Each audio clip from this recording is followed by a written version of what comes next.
següent punt de l'ordre del dia fa referència a l'aprovació de l'expedient de reconeixement extrajudicial de crèdits. En concret, es sotmet al ple l'aprovació de l'expedient de reconeixement extrajudicial de crèdits per un import total de 98.001,42 euros, el qual comprèn les despeses que es detalla en l'annex de la proposta.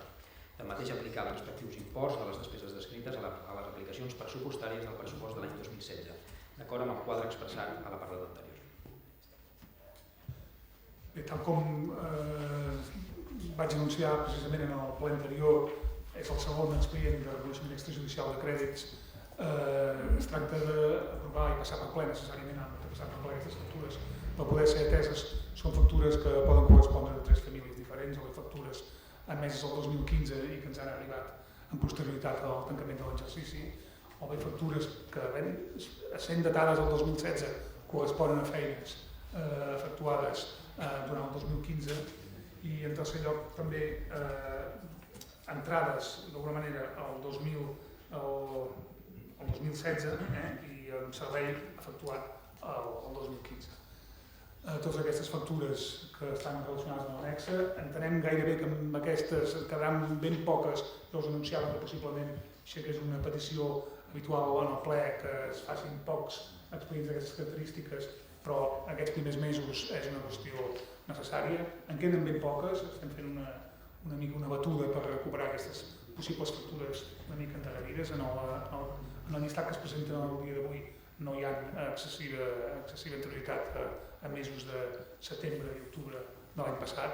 Acabem de fer un recull, però no pot haver-hi més especial. Creiem que com a màxim una desena de factures al proper ple potser s'haurà d'acabar passant, però esperem que sigui el darrer. Si hi ha alguna qüestió que us pugui aclarir, estic a la vostra disposició. Sí, jo crec que això és una pràctica habitual ja que estem agafant, crec que no és bona, però també veig que el que ha dit l'alcalde, puc entendre que hi hagin les de la taxa de l'aigua perquè hi ha hagut aquesta variant, però hi ha factures que provenen algunes del mes de juny i del mes de juliol. Això no estem parlant de l'últim trimestre de l'any, vull dir que i no és la primera reconeixement de deute que fem. Vull dir, des del grup municipal nosaltres en aquest cas no li donarem suport, ens abstindrem, i jo crec que també n'hi ha moltes del mes de juliol, vull dir que no seré jo el que us posaré l'ordre dintre de casa vostra en aquest sentit, no? Vull dir que sou vosaltres els que, però no ho acabo de veure, algú deu fallar, no sé el que és, però vosaltres sabreu el que està passant en aquest sentit. Gràcies. Senyor Bat. Sí, votarem a favor perquè la gent ha de cobrar. El que sí que jo demanaria és per part de cada regidor més persistència per tal que les factures arribin quan han d'arribar. Totes les factures sabem que han d'arribar perquè les hem aprovat i en el moment que les aprovem treballem 30 d'aquelles que, com va ser el tema de la llum, que venen sempre enrederides de serveis, però jo recordo que jo personalment no tenia factures que no siguessin de llum a l'any següent, i això passa per donar les directrius clares perquè els tècnics facin la feina de demanar que es presentin a la grau. Gràcies.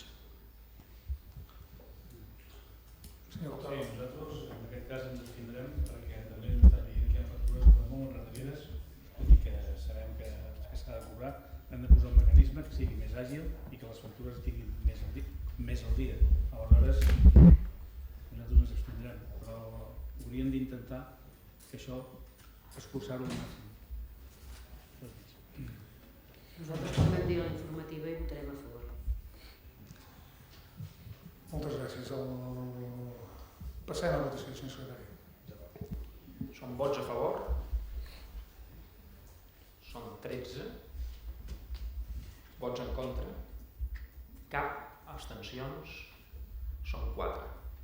Queda aprovat per majoria absoluta.